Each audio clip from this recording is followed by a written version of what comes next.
What is going on, everyone? Welcome back to this episode of Home Built Workshop. Have you ever wondered what happens if you build the tabletop out of super green wet wood?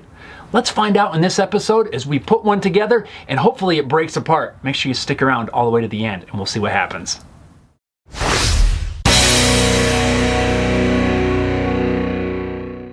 Now, before we jump right in and build this tabletop, I want to let you guys know that this video is a collaboration, I guess we'll call it, between myself and Wagner Meters. Now, Wagner Meters is a manufacturer of some really cool moisture meters that are used throughout lots of different industries. For this project, they have sent me the Orion 950 moisture meter. Now, this one is really cool. It has a lot of neat features. The biggest thing that I like about this one is that it is a pinless moisture meter. You don't have to stab some sharp pins into your wood to get a reading. It also has Bluetooth, which will work in conjunction with an app that you can install on your smartphone. So if you are in the market for a moisture meter, definitely take a look at Wagner. They have a lot of different models, and I'm pretty sure one of them will work for you. So what are we going to do for this project? Well, first we're going to head out to my local hardwood dealer, JW Hardwoods in Peyton, Colorado, where they have brought in some pine logs right off the sawmill. These things are green, wet, and heavy. Out at JW, they have this cool Baker Resaw. What an awesome name and such a cool saw that we use to resaw this pine cant into boards for our tabletop. I've got the boards back here at the shop. We're going to do a lot of this work outside. Let's first take a reading using our 950 moisture meter and see where we're at. The meter has a sensor in the back, and that's all that's needed to measure the moisture in the wood. So right now we're 0. So you can see this is reading 32%. That is the max that this meter can read. So I feel that it's safe to say these are wet, and I can feel the moisture on these boards. These things are definitely nice and green. Everywhere I took a reading on these boards maxed out the meter.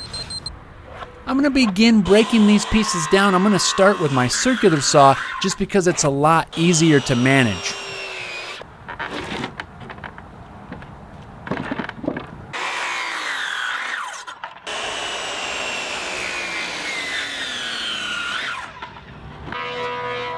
Once I have these pieces cut down to length, I'm going to joint one edge so it's nice and flat. And then I'll trim them to width on the table saw.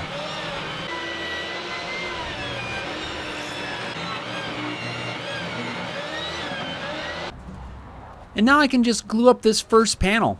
It's no different than any other panel glue up. Just apply some wood glue, clamp it all together.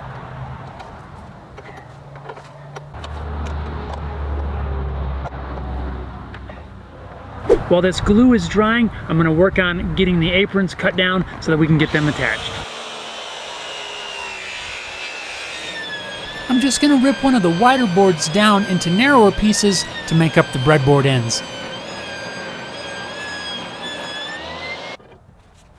And with the glue dry on the tabletop, I can unclamp it, and using a straight edge in my circular saw, I can cut both ends nice and square and even.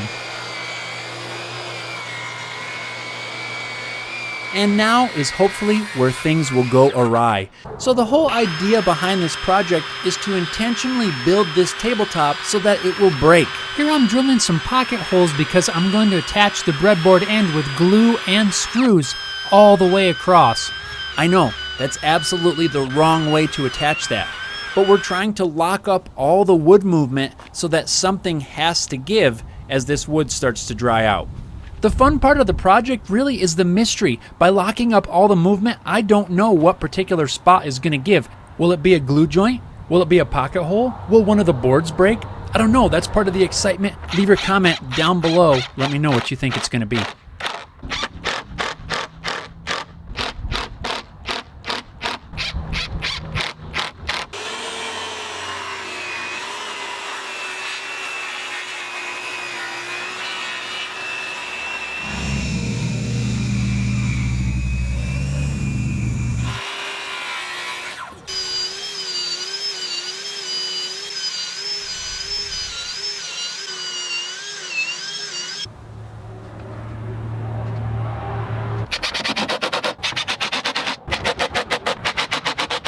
Alright, so that wraps up the construction of this tabletop. We're going to let this glue dry for just a little bit. Meanwhile, I want to cover again what we're trying to do and our next steps for this project.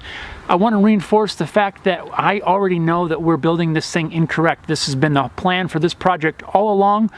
We want to demonstrate the importance of checking the moisture content of your wood and not working with wood that's super soggy. Our next step is to set up a time lapse, and hopefully over the next couple of months we'll be able to see some serious wood movement and hopefully some sort of failure, whether it's in a glue joint or the boards or warpage or something. We don't really know exactly what's going to happen. That's why this is going to be so fun. So I know some of you probably are cringing at the way this thing's being put together, and believe me, it is intentional. I would never glue a breadboard end all the way across, nor would I screw it fast. We just want to lock down all that movement with the wet wood, and hopefully something gives. Once that glue is dried, I'm going to grab a hand plane and knock down the high spots first so that I don't have to sand as much. The main reason I'm sanding this is because I want all of the glue joints to be nice and smooth and flush. That way hopefully I'll be able to see the wood movement a little bit better. Before we move on, let's take another reading with the 950 and see where we're at.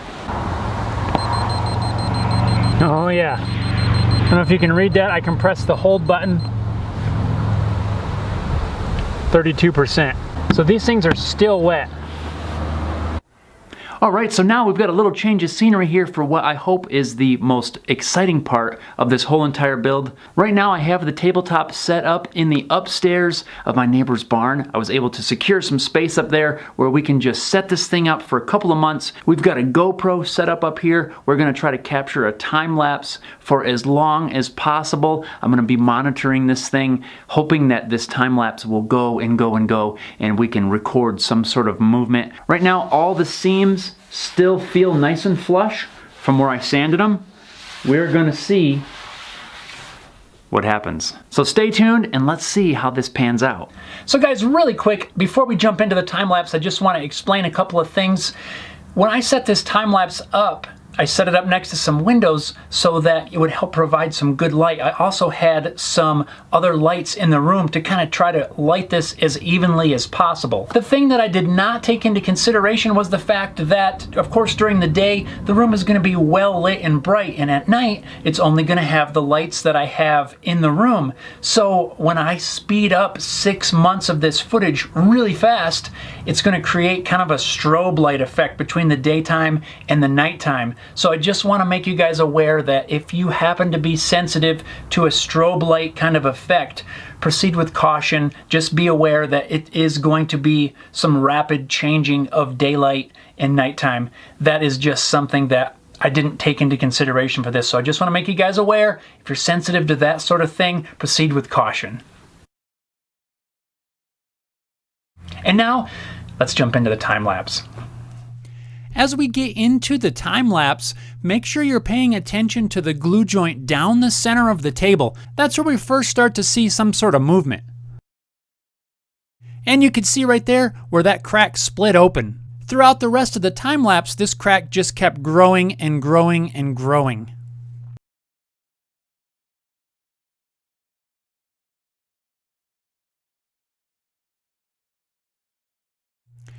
I think we'll see if we can speed this up just a little bit more so we can get to the end. Keep an eye on that crack in the center.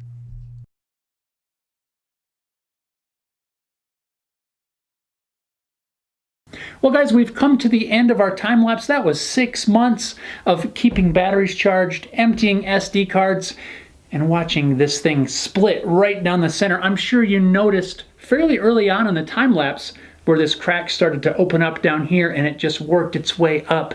Let's take a little bit closer look and see what all has happened during this last 6 months. So the biggest thing you're gonna notice is this gigantic crack down the center. It has opened up from one end all the way to the other, split some of the wood fibers. It's just gigantic. You can see the crack goes from one end all the way down to the other. Our boards are not nice and level anymore. We've got a big old crack here.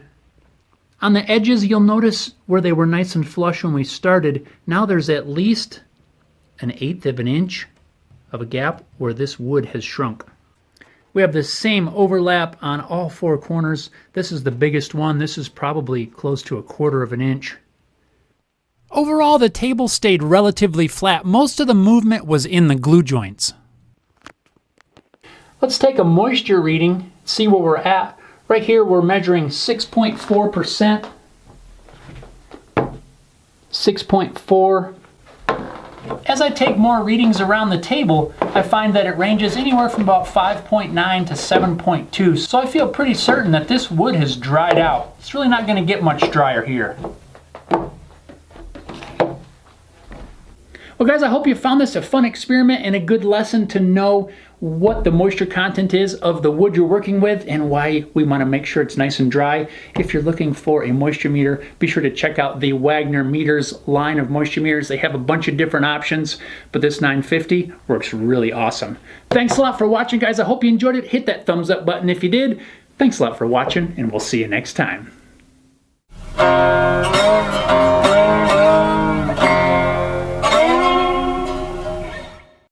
Is this some sort of perpetual motion weirdness going on here?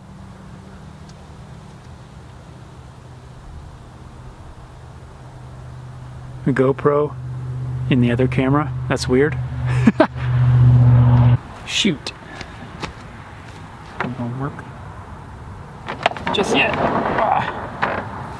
Man, that was really cool. That Baker Resaw. I like it. And the name. And a loud playing. I lost my pencil.